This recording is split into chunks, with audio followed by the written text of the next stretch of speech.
Hello and welcome. मैं कफ़ील ख़ान और आप देख रहे हैं मेक इज़ी क्लासेस। आज हम आए हैं बच्चन अली खान सर के पास, जो कि सीनियर टीचर हैं senior Syed Hamid senior secondary school Aligarh Muslim university और डायरेक्टर हैं, असिस्टेंट डायरेक्टर हैं bridge course Aligarh Muslim university में। बच्चन अली खान सर स्टूडेंट के बीच में बहुत ही फेमस हैं, बहुत पॉपुलर हैं और स्टूडेंट के अपलिफ्टमेंट के लिए काफ़ी काम करते रहते हैं। तो इस तरीके की हम एक सीरीज़ लेकर आए हैं, ये हमारी पहली सीरीज़ होगी। हम सर से ख़ास बातचीत करेंगे कि कोविड के टाइम में जो स्टूडेंट अपनी स्टडीज़ को रोक के एक साइलेंट मोड में आ चुके हैं, उनके लिए सर का ये एक स्पेशल मैसेज है, एक मोटिवेशनल मैसेज है और कुछ टिप्स भी हैं कि आप इस सिचुएशन को, इस पैंडमिक के टाइम को कैसे यूटिलाइज़ कर सकते हैं। तो आइए हम बात करते हैं बच्चन अली खान सर से। अस्सलाम वालेकुम। सबसे पहले मैं अपना ब्रीफ इंट्रोडक्शन देना चाहूँगा। नाम मेरा बच्चन अली ख़ान है। मैं 1993 से Syed Hamid senior secondary school में ज़ूलॉजी की पोस्ट ग्रेजुएट टीचर के तौर अदा कर रहा हूँ। इसके अलावा centre for educational and cultural advancement of Muslims of India Aligarh Muslim university, इसके असिस्टेंट डायरेक्टर की जिम्मेदारी भी अगस्त 2015 से है। ये सेंटर ब्रिज कोर्स भी रन करता है, जो कि 1 साल का कोर्स है मदारिस के स्टूडेंट्स के लिए। मैंने 1987 और 1988 में यूनियन पब्लिक सर्विस कमीशन के जरिए होने वाले सिविल सर्विस का प्रीलिम भी क्वालिफाई किया था। 1984 में लाइफ साइंस में JRF नेट भी क्वालिफाई किया था। अपने सब्जेक्ट के अलावा हिस्ट्री और बायोग्राफीज और दूसरी इस तरह की चीज़ें पढ़ने का भी शौक़ है। कॉम्पिटिटिव एग्जामिनेशन में अपीयर होने और उसको कंडक्ट करने, इसमें भी इन्वॉल्वमेंट रहा है और रहता है। तो अपनी तजर्बात की बुनियाद पर मैं चाहूँगा कि जो आज की हमारी जनरेशन है, जो मुख्तलिफ़ टेस्ट की तैयारी कर रहे हैं बच्चे, उनको कुछ गाइडलाइन, कुछ मशवरा अदा किया जा सके, वो उनके अगर कुछ काम आ सकता है तो ये मेरे लिए बहुत बाइस फ़ख्र होगा। तो आप चाहेंगे बच्चों को मौजूदा क्राइसिस के दौर में, जबकि कन्फ्यूजन है एंट्रेंस टेस्ट से रिलेटेड, उस टेस्ट से रिलेटेड कुछ बातें मालूम हो, उनकी एंजाइटी और कन्फ्यूजन दूर हो, जिससे कि वो कामयाबी हासिल कर सकें। ये बहुत जेन्युइन कंसर्न है, क्वेश्चन है आज के दौर में बच्चों की कि टेस्ट होगा तो नहीं होगा, तैयारी करें, किस तरह से करें। पहली बात तो ये कि एंट्रेंस टेस्ट तो होंगे ही, ये कन्फ्यूजन दूर हो जाना चाहिए कि टेस्ट ये भी हो सकता है टेस्ट ना हो। एंट्रेंस टेस्ट, एडमिशन टेस्ट ज़रूर होंगे। आज के न्यूज़पेपर्स में भी रिपोर्टेड है, कल का जो सुप्रीम कोर्ट का फ़ैसला है, इन्होंने इसी 8 सितंबर और 13 सितंबर को JEE और नीट उसके लिए डायरेक्टिव दिए कि टेस्ट होगा, उसको पोस्टपोन करने से भी मना कर दिया। यूनिवर्सिटी की तरफ से भी इस तरह का इंफॉर्मेशन है कि गाइडलाइंस का वेट कर रहे हैं EGC से, HRD से, एजुकेशन मिनिस्ट्री से, उसके अकॉर्डिंग यहाँ के टेस्ट का शेड्यूल और उसका तरीका तैयार किया जाएगा। तो एक तो बात तो ये क्लियर हो जानी चाहिए, टेस्ट तो होंगे ही होंगे। दूसरी चीज़ ये है कि पढ़ाई एज सच, चाहे वो टेस्ट की तैयारी हो या एग्जामिनेशन की हो, क्लास की हो या कुछ और भी शौक़ के तौर पर भी, वो कभी बेकार नहीं जाती। वो तो कहीं ना कहीं काम आती ही है, इंटेलेक्चुअल लेवल बढ़ाती है, अंडरस्टैंडिंग बढ़ाती है, एनालिटिकल पावर बढ़ाती है। अगर वाइड रीडिंग है, जो आपके टेस्ट से रिलेटेड या एग्ज़ाम से रिलेटेड एस्पेक्ट है, उसको भी एक्सप्रेस आप बेहतर तरीके से कर सकते हो, उसमें भी काम आती है।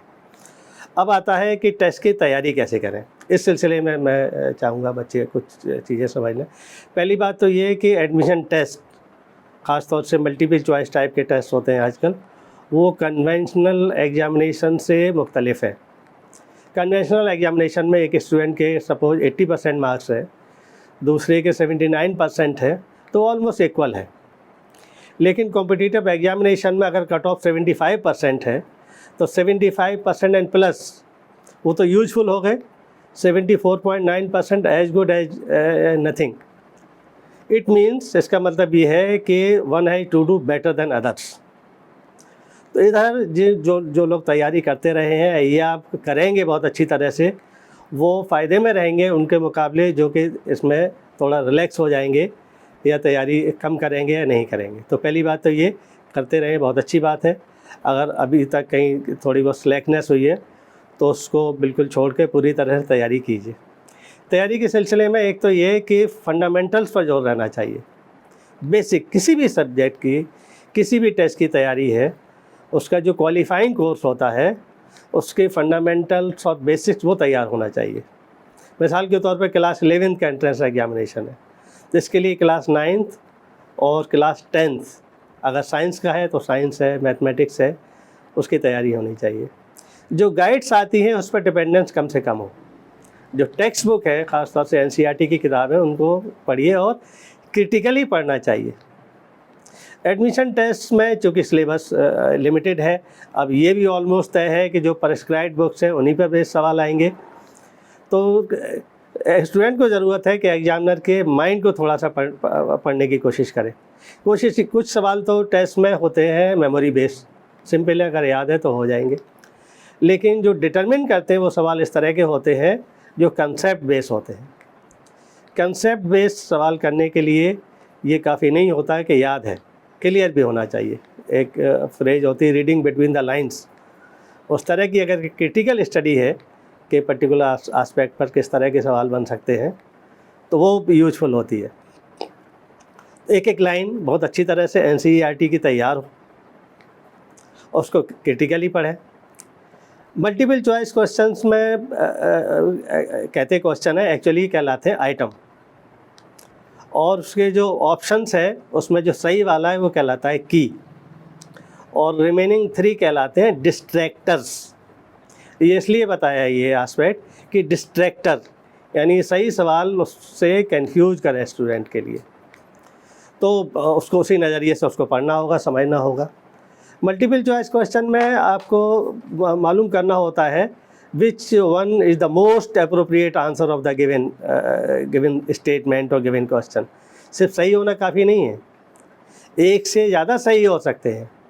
उनमें सबसे सही कौन सा ऑप्शन है, की कौन सा है, ये बहुत इंपॉर्टेंट एस्पेक्ट है।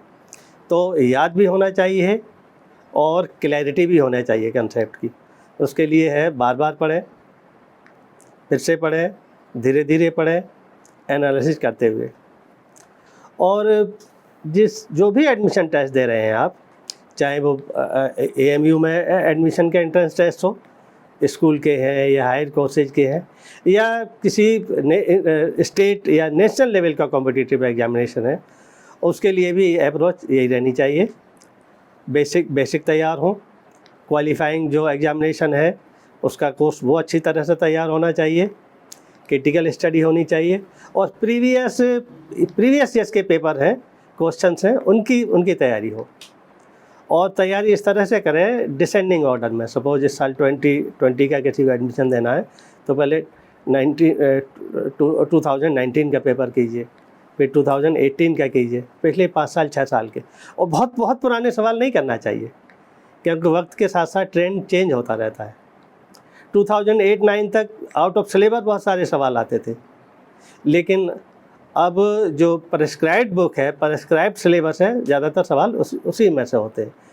तो एक इम्पॉर्टेंट एस्पेक्ट ये भी मैं बताना चाहूँगा स्टूडेंट के लिए कि ये तो इम्पॉर्टेंट है ही क्या पढ़ा जाए, किस तरह पढ़ा जाए, ये भी इम्पॉर्टेंट है कि क्या चीज़ नहीं पढ़ी जाए, क्योंकि बहुत जंक मटेरियल अवेलेबल है, बहुत सी किताबें अवेलेबल हैं, गाइड्स अवेलेबल हैं, हाई स्टैंडर्ड की इन्फॉर्मेशन देते हैं। टाइम वेस्ट नहीं होना चाहिए। जो रेलिवेंट कोर्स है, रेलिवेंट इन्फॉर्मेशन है, रेलिवेंट कंटेंट है, उनको पढ़िए। दूसरे, समझने के लिए कोई एक एस्पेक्ट है उसको एक ही किताब से 4 बार पढ़िए, बजाय इसके कि 4 किताबों से एक बार पढ़ने के। उसी पे कंसंट्रेट करें और पढ़ने के साथ साथ सोचें भी। पढ़ाई के सेशन कंटिन्यूस 4 घंटे 5 घंटे नहीं हो, 1 घंटे से 1.5 घंटे तक पढ़िए, उसके बाद 5 मिनट 10 मिनट का रेस्ट हो। लेकिन रेस्ट के दौरान ये नहीं हो कि मोबाइल लेकर सोशल मीडिया पर बैठ गए, उसी पर गौर कीजिए, बैठ कर थोड़ी देर आंखें बंद करके या टहलते हुए फिर शुरू हो जाइए। पढ़ाई लिखाई का टाइम फिक्स होना चाहिए, ये नहीं कभी दिन में कभी रात में। यानी डिसिप्लिन बहुत इम्पॉर्टेंट एस्पेक्ट है।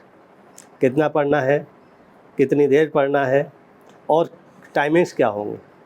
तो ऑब्वियस है जो कि कंपटीशन है, कंपटीशन का मतलब ही ये है, रेस है अगर, तो जो जिसने लाइन पहले क्रॉस कर ली उसको मेडल मिलता है, और जो बाद में रह गए वो मेडल से डिप्राइव होते हैं।